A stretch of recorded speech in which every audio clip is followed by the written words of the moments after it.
Suka dengan video ini? Bantu channel ini terus berkarya dan berkembang. Klik tombol subscribe, supaya kamu tidak ketinggalan video terbaru. Juga jangan lupa tinggalkan like dan komen kamu di bawah ya.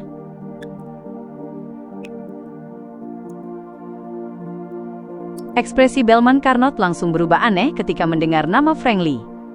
Ya, dia orang yang baik dan murni, tapi terkadang, kemurniannya itu menakutkan. Memang, Klein menyingkir dan membiarkan penjaga lonceng itu berjalan menuruni tangga. Sambil mengikutinya, dia bertanya, "Apakah kau cukup mengenalnya?" Carnot berjalan diam di depan. Setelah beberapa saat, dengan punggungnya menghadap Germain Sparrow, dia berkata, "Aku adalah produk gagal yang dipenuhi berbagai macam masalah. Aku selalu diejek, dan hanya Frank yang termasuk sedikit orang yang memandangku secara normal, memperlakukanku sebagai seseorang yang benar-benar memiliki jiwa." "Mengapa dia meninggalkan gereja Mother Earth?" tanya Klein meski sudah mengetahui jawabannya. Carnot keluar dari menara lonceng dan menjawab sambil memastikan arah. "Aku tidak tahu rincinya. Dia seorang yatim piatu. Sejak kecil dia tumbuh di biara. Dia benar-benar menganggap gereja sebagai keluarga dan memandang Mother Earth sebagai ibunya. Dia punya banyak gagasan aneh. Dia sempat memiliki kesempatan menjadi uskup keuskupan, tetapi kemudian hampir dikirim ke pengadilan gereja karena dianggap menistakan ajaran. Frank pernah menyebutkan ini sebelumnya. Dia mencoba mengawin silangkan banteng, sapi betina, dan gandum. Terus terang, kalau itu aku juga akan mengirimnya ke pengadilan. Orang ini dulu masih relatif aman karena urutannya rendah, membatasi apa yang bisa ia lakukan." Klein bergumam dalam hati sambil mengikuti Carnot menyusuri satu jalan lagi, hingga tiba di gang belakang Katedral Saint Draco. Carnot berhenti di depan sebuah bangunan biasa dan menarik bel pintu 3 kali, tiap tarikan berlangsung 2 detik. Tak lama kemudian, terdengar suara langkah berat mendekat, dan pintu berderi terbuka. Klein langsung melihat seorang pria tua mengenakan mantel pendek hitam, memegang tongkat keras. Rambutnya seputih salju, tetapi wajahnya tidak memiliki keriput mencolok. Di sekitar matanya, ia mengenakan penutup mata hitam. "Tuan Penasehat, Tuan Germain Sparrow datang untuk mengunjungi Anda." "Penasehat Ricciardo? Dia Penasehat Ricciardo? Dia buta?" Sebelumnya, Klein hanya pernah mendengar suaranya tanpa pernah bertemu langsung. Tak heran ia terkejut. Ricciardo memiringkan telinganya, lalu perlahan memutar kepala ke arah Germain Sparrow dan terkekeh. "Maaf, aku hanya bisa menemuimu seperti ini. Ketika aku bangun pagi tadi, tiba-tiba aku mendapat firasat bahwa hari ini aku tak boleh membuka mata untuk melihat apapun. Demi mencegah kecelakaan, aku mengenakan penutup mata. Ternyata bisa seperti itu. Dia sama sekali tidak kalah sebagai penipu." Klein sempat merasa geli sekaligus terkejut. Tak lama kemudian, dia memahami tafsir yang benar atas firasat itu. Ricciardo tidak ingin melihatnya. Dia teringat bahwa para Beyonder dari jalur monster mampu melihat hal-hal yang tak terlihat oleh orang lain. Karena itu, Snake of Mercury Will Auceptin bisa merasakan keunikannya. Dan dahulu di kota Tingen, Ademi Saul sampai berdarah dari mata dan pingsan hanya karena melihatnya. Penasehat Ricciardo merasakan bahaya dan mengenakan penutup mata lebih dulu. Kalau bukan karena itu, aku sebenarnya berniat menanyakan apa yang bisa ia lihat. Klein tidak memiliki kecenderungan memaksa orang lain mencelakai diri sendiri. Ia menahan pikirannya dan bertanya, "Apakah Anda memiliki petunjuk tentang benda mistis yang kubutuhkan?" "Belum untuk saat ini," jawab Ricciardo sambil tersenyum. "Setelah pulih dari luka-lukaku, aku pergi ke Bayam. Kebetulan ada penyesuaian di jajaran atas Angkatan Laut dan kantor Gubernur Jenderal, jadi aku berhasil menyelamatkan Roy King, tetapi itu cukup menyita waktuku." Klein sudah memperkirakan hal ini dan berkata tanpa menunjukkan keterkejutan, "Kalau begitu, aku akan menggunakan permintaan ini untuk bentuk bantuan lain. Aku punya seorang teman yang dilanda kesialan setelah berinteraksi dengan mural yang ditinggalkan oleh Angel of Fate. Dia membutuhkan itu untuk sepenuhnya dihapus." Ricciardo berpikir sejenak sebelum berkata, "Tidak masalah. Bawa aku kepadanya. Jangan biarkan dia meninggalkan kediamannya, atau bisa terjadi kecelakaan." Klein mengangguk dan berjalan menuju gang sambil membawa kopernya. Ia memanfaatkan kesempatan itu untuk bertanya, "Tuan penasehat, apa yang Anda ketahui tentang Mother Tree of Desire?" Dari sudut pandang Klein, Life School of Thought dan Rose School of Thought saling bermusuhan, jadi kemungkinan besar mereka sangat mengenal satu sama lain. Dengan tongkat di tangan, Ricciardo berjalan perlahan di belakangnya di sisi kanan. Ia tidak membutuhkan bantuan siapapun. Seolah-olah, ia memang tidak mengenakan penutup mata. Ia terkekeh. Mother Tree of Desire adalah perwujudan Chained God, menurut Rose School of Thought. Namun, aku menduga kebenarannya justru sebaliknya. Chained God adalah salah satu dari banyak perwujudan Mother Tree of Desire. Alasanku adalah karena cahaya merah. Moria mengklaim bahwa urutan 0 dari jalur mutan masih belum ditempati. Haha, kau tahu tentang urutan 0 bukan? Ya, jawab Klein singkat. Ia bahkan tidak mengungkapkan pengetahuannya tentang Great White Brotherhood. Ricciardo mengangguk singkat. Singkatnya, tak seorang pun tahu identitas sejati Mother Tree of Desire, dan tak seorang pun tahu jalurnya. Mungkin itulah identitas sejatinya. Selain itu, aku bisa memberimu beberapa informasi tidak langsung. Mother Tree of Desire dan Primordial Moon saling bermusuhan. Tampaknya ada konflik yang tak bisa didamaikan di antara mereka, dan karena itulah Rose School of Thought memandang kami sebagai musuh. Namun, kadang-kadang Mother Tree of Desire dan Primordial Moon tampak memiliki hubungan yang samar. Sulit dibayangkan, tetapi Raja Shaman Benua Selatan yang memuja bulan, justru bergabung dengan Rose School of Thought. 7 gereja membenci True Creator, Primordial Demones, Dark Side of the Universe, dan para dewa jahat lainnya, tetapi kebencian mereka terhadap Primordial Moon dan Mother Tree of Desire jauh lebih dalam. Demikian pula, Aurora Order, Sekte Demones, Sekte Blood Sanctify, dan Moses Ascetic Order juga tidak menyukai Rose School of Thought. Menarik. Mother Tree of Desire termasuk salah satu dari 2 yang paling terisolasi. Klein menghentikan sebuah kereta kuda sambil berpikir, lalu melihat Carnot membantu Ricciardo naik ke dalamnya. Ia pun masuk dan memerintahkan kusir membawa mereka ke hotel terdekat. Tak lama kemudian, kereta tiba di tujuan. Saat Klein hendak turun, tiba-tiba terdengar ledakan keras. Getaran gemuruh mengguncang seluruh jalan, dan pecahan kaca dari sebuah jendela berjatuhan ke tanah. Tidak mungkin. Apa ini akibat kesialan Anderson? Intuisi spiritual Klein mengatakan demikian. Tetapi sang pemburu paling sial tampaknya masih hidup. Ia menoleh keluar kereta dan melihat sebagian besar dinding lantai 2 hotel runtuh. Api dan asap masih tersisa. Saat itu, seorang pria berambut pirang acak-acakan dan pakaian berantakan berdiri di bawahnya sambil bergumam, "Tak kusangka ada orang seberani itu berdagang senjata di hotel. Jenis bahan peledak baru lagi? Hampir saja aku mati tanpa tahu sebabnya. Koperku." Klein menunduk menatap koper yang dibawanya dan tiba-tiba merasakan betapa berharganya sikap berhati-hati. Ia berbalik dan membantu Ricciardo turun dari kereta. Anderson merasakan sesuatu dan menoleh sambil tersenyum pahit. Para pedagang senjata zaman sekarang terlalu tidak profesional. Untung siang hari dan tidak banyak orang di hotel. Pemiliknya sungguh malang, harus menanggung kerugian tertentu. Namun, emas yang mereka bawa seharusnya tidak mudah hancur. Itu bisa menutup kerugiannya. Menurutku, kesialanmu menyumbang sebagian besar tanggung jawab. Klein mengangguk dan berkata kepada Ricciardo, "Itu dia orangnya." Ricciardo memalingkan kepala ke arah Anderson, tetapi pandangannya sepenuhnya terhalang penutup mata hitam. Ia terdiam beberapa detik sebelum tersenyum. "Berikan aku 1 koin emas." "Oh?" Anderson mengeluarkan 1 koin emas loen dari bagian dalam pakaiannya dengan rasa curiga, lalu tersenyum kepada Grmen Sparrow. "Tradisi dari kampung halamanku. Kami menjahit saku kecil di bagian dalam pakaian untuk menyimpan beberapa koin. Awalnya aku tidak percaya, tetapi akhir-akhir ini aku memang terlalu sial."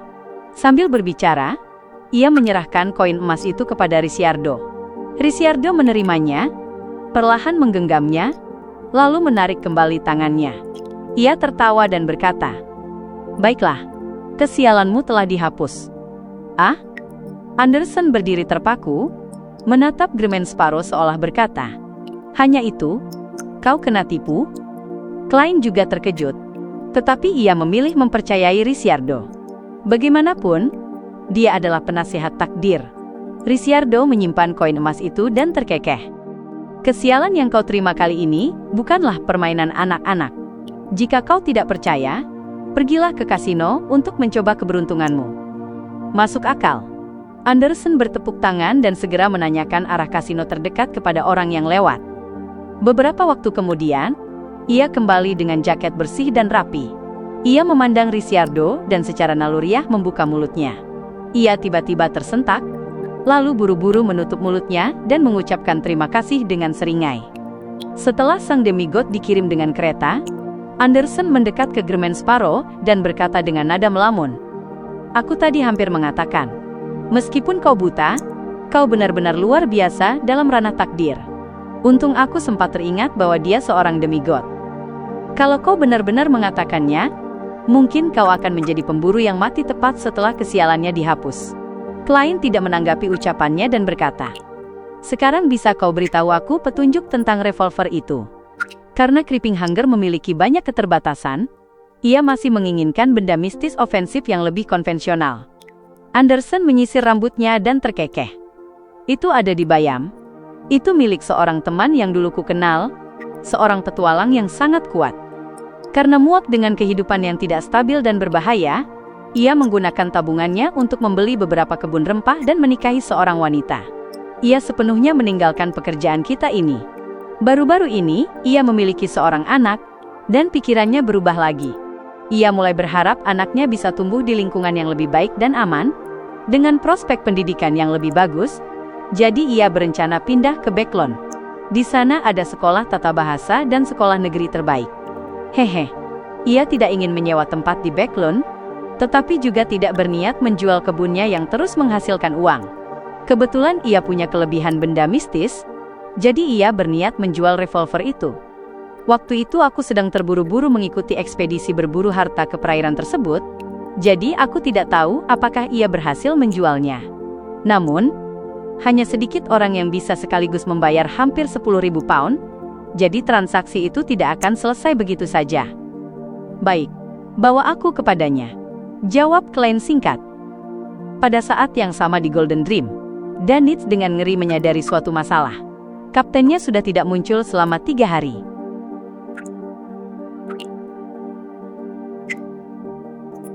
Di bawah sinar matahari, Golden Dream memancarkan kilau keemasan, seolah-olah ia adalah harta karun yang bergerak. Danitz berdiri di dalam kabin kapten, mondar-mandir tanpa henti. Ia berusaha mengingat kembali semua yang terjadi dalam beberapa hari terakhir, demi menemukan petunjuk. 3 hari yang lalu, kapten mereka, Vice Admiral Iceberg Edwina, ingin melakukan sebuah penelitian yang membuatnya mungkin tidak akan muncul selama 10 hingga 20 jam. Karena itu, semua kelas yang bersangkutan dibatalkan. Mengenai hal ini, Danitz dan yang lainnya tidak merasa aneh.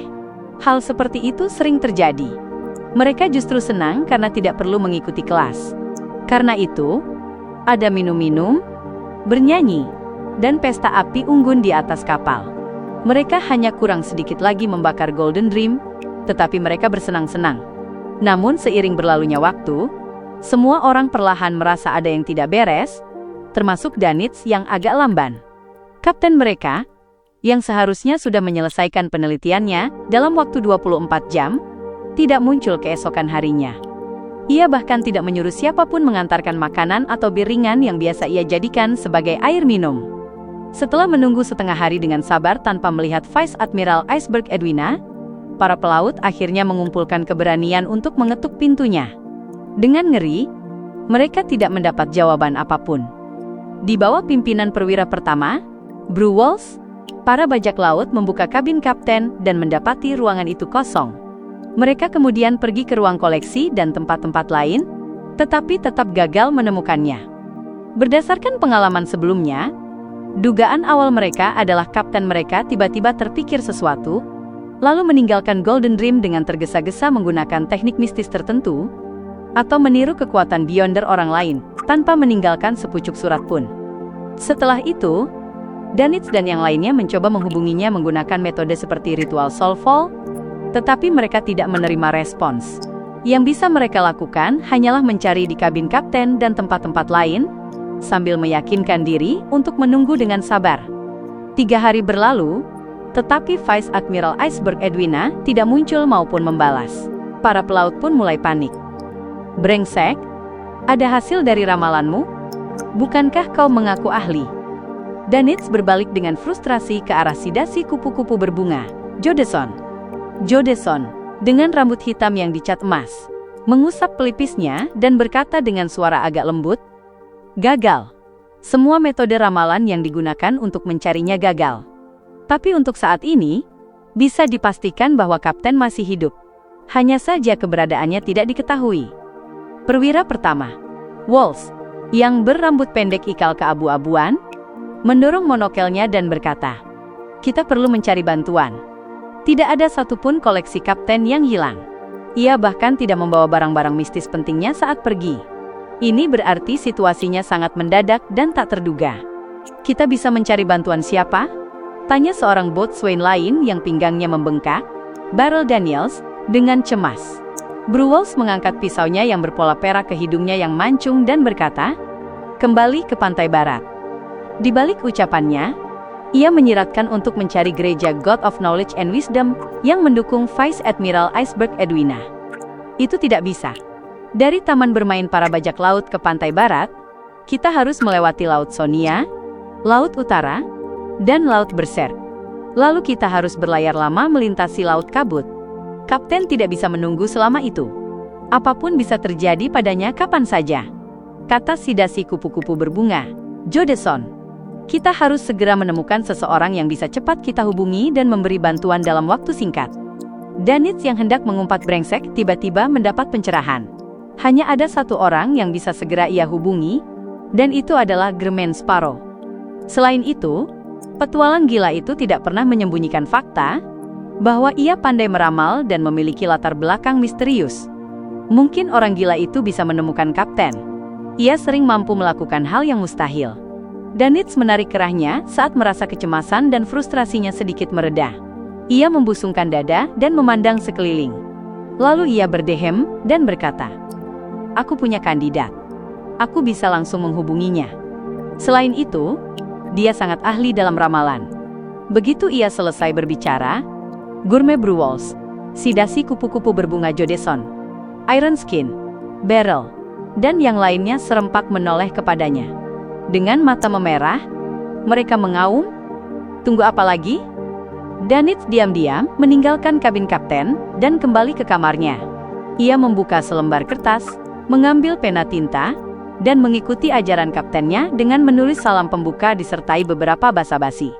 Tiba-tiba, ia berhenti menulis. Ia merasa kesopanan dan basa-basi yang berlebihan tidak sesuai dengan tujuannya meminta bantuan. "Brengsek!" Danitz mengumpat sambil merobek kertas itu. Segera setelahnya, ia menulis di selembar kertas baru, "Tolong, kapten menghilang." Ya, meskipun Germain Sparrow adalah orang gila yang tak bisa dipahami dengan akal sehat, dia mungkin tidak akan mengerti surat seperti ini. "Brengsek!" Danitz kembali mengumpat dirinya sendiri sambil merobek surat kedua itu. Ia menenangkan diri dan merenung beberapa detik sebelum menulis untuk ketiga kalinya. Kali ini, ia hanya menuliskan apa yang terjadi setelah kaptennya menghilang. Ia juga mencantumkan lokasi Golden Dream, serta dengan hati-hati meminta Tuan Germain Sparrow apakah ia bersedia memberi bantuan kepada mitra kerjasama. Ramalan butuh sesuatu. Saat Danitz melipat surat itu, ia tiba-tiba menyadari ada yang terlupakan. Ia bergegas kembali ke kabin kapten dan menemukan anting mutiara yang sering dikenakan Vice Admiral Iceberg Edwina. Setelah semua selesai, ia mengeluarkan buku catatannya yang penuh dengan berbagai pengetahuan mistisisme.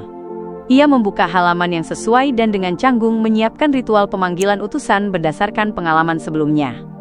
Setelah meletakkan sekeping koin emas di atas altar, ia mundur 2 langkah dan melafalkan dalam Hermes kuno, Aku memanggil atas namaku. Roh yang berkelana di yang tak berdasar, makhluk ramah yang dapat ditundukkan, utusan yang menjadi milik Germain Sparrow." Angin menderu, dan cahaya lilin di atas altar membesar dengan cepat sebelum berubah menjadi putih pucat. Reinette Tiniker muncul dengan kecepatan yang cukup cepat, masih mengenakan gaun hitam rumitnya sambil memegang 4 kepala cantik yang identik. Danitz membayangkan bahwa sang utusan akan menggigit koin emas dan amplop berisi surat serta anting itu seperti terakhir kali. Namun yang mengejutkannya, keempat kepala di tangan Reinhard Tiniker otomatis berputar, menyapu sekeliling sebelum akhirnya memandang ke arah kabin kapten. Beberapa detik kemudian, dua kepala di tangan Reinhard Tiniker menggigit koin emas dan amplop tersebut. Setelah utusan aneh itu menghilang, Danitz menghembuskan napas dan menyeka dahinya, merasakan tekanan yang sulit dijelaskan. Pulau Oravi, di kamar hotel lain, Klein baru saja hendak menyuruh Anderson Hood, yang memenangkan cukup banyak uang, untuk membeli tiket ke kota kedermawanan Bayam ketika persepsi spiritualnya terpicu. Ia segera mengaktifkan Spirit Vision dan melihat utusannya yang tanpa kepala, Reinhard Tiniker, telah muncul di sisinya tanpa ia sadari. Di tangannya ada 4 kepala cantik. Dia tidak seperti utusan kerangka yang bisa kudeteksi saat mereka muncul. Persepsi spiritualku baru terpicu setelah dia benar-benar memasuki dunia nyata. Klein menerima surat dari salah satu kepala Reinhard Tiniker sambil berpikir. Pada saat yang sama, ia menyadari bahwa persepsi spiritual Anderson tidak kalah darinya. Ia juga bereaksi. "Ini utusan?" tanya Anderson tak percaya, seolah pernah mendengarnya tetapi belum pernah melihatnya. Klein mengangguk tanpa ekspresi sambil membuka surat itu. Anting mutiara?" Klein membuka surat itu dengan bingung. Di sampingnya, Anderson mendekat dengan rasa ingin tahu sambil mengamati Reinhard Tiniker dan berdecak. Ada semacam keindahan berdarah yang tak terlukiskan. Begitu ia mengatakan itu, kedua tangannya tiba-tiba terangkat dan mencengkram lehernya sendiri. Cengkeramannya begitu kuat hingga lidahnya terjulur dan busa keluar dari mulutnya. Adapun Reinhard Tiniker, yang tidak memiliki apapun di atas lehernya, tidak menunjukkan reaksi tambahan. Klein menoleh dan mengamati situasi dengan serius sebelum memandang utusannya. Ia lalu bergumam dalam hati, mirip dengan kemampuan Nona Sharon. Nona utusan berasal dari jalur prisoner? Tidak, aku tidak bisa memastikan. Dia makhluk dunia roh, jadi ahli dalam hal seperti ini sangatlah normal. Menyadari Anderson hampir kehabisan napas, Klein berkata santai, "Cukup, dia masih harus membawaku ke suatu tempat." Salah satu kepala di tangan Reinhard Tiniker berputar dan menatap Anderson dengan mata merahnya selama sedetik. Setelah itu, mulut setiap kepala berbicara satu persatu. "Masih bisa membawamu dengan mengubahnya menjadi zombie." Begitu ia selesai berbicara, tangan Anderson akhirnya berhenti dan melepaskan lehernya sendiri, meninggalkan bekas jari yang jelas dan dalam. Sang pemburu terkuat terengah-engah sambil membungkuk dan muntah-muntah. Klein dengan cepat membaca surat itu dan melihat bahwa surat tersebut berasal dari Danitz. Bajak laut terkenal itu menulis kepadanya bahwa Vice Admiral Iceberg telah menghilang secara misterius dan membutuhkan bantuan. Saat ia mengalihkan pandangannya dari surat itu, Klein terkejut melihat Reinhard Tiniker masih berada di sana. Ini tidak masuk akal secara mistis. Bukankah utusan seharusnya menghilang setelah menyampaikan surat, dan hanya muncul lagi saat dipanggil? Klein berpikir lalu bertanya dengan penasaran. "Ada hal lain?" "Menunggu surat balasan darimu," ujar 4 kepala Reinhard secara bergantian. "Bagaimana kau tahu aku akan membalas?" Klein melirik Anderson yang belum sepenuhnya pulih, dan memastikan bahwa sang pemburu terkuat tidak menyadari kata-kata yang tidak sesuai dengan persona Germain. Kepala-kepala di tangan Reinhard kembali berbicara. "Kepergiannya sangat aneh. Bagaimana kau tahu?" Klein langsung membayangkan bahwa Nona utusan diam-diam membaca surat Danitz. Kepala berambut pirang panjang itu hanya berputar ke atas dan masing-masing mengucapkan satu frasa, membentuk satu kalimat utuh. "Aku menyelidiki kondisi kapal itu. Utusanku ini kerja sambilan sebagai pengintai. Nona Reinhard Tiniker, apakah kau akan menjadi preman bayaran di masa depan? Aku penasaran, apakah perlu membayar tambahan?" Klein mencemooh dalam hati sebelum berkata, "Tidak perlu terburu-buru. Aku akan membalas nanti." Ia berencana naik ke atas kabut abu-abu untuk menggunakan anting Vice Admiral Iceberg Edwina guna melakukan ramalan. Reinhard Tiniker tidak mengatakan apa-apa lagi saat ia menghilang dalam diam. Anderson akhirnya pulih dan berdiri tegak. Ia menatap Germain Sparrow dengan tercengang. Utusanmu adalah seorang demigod?"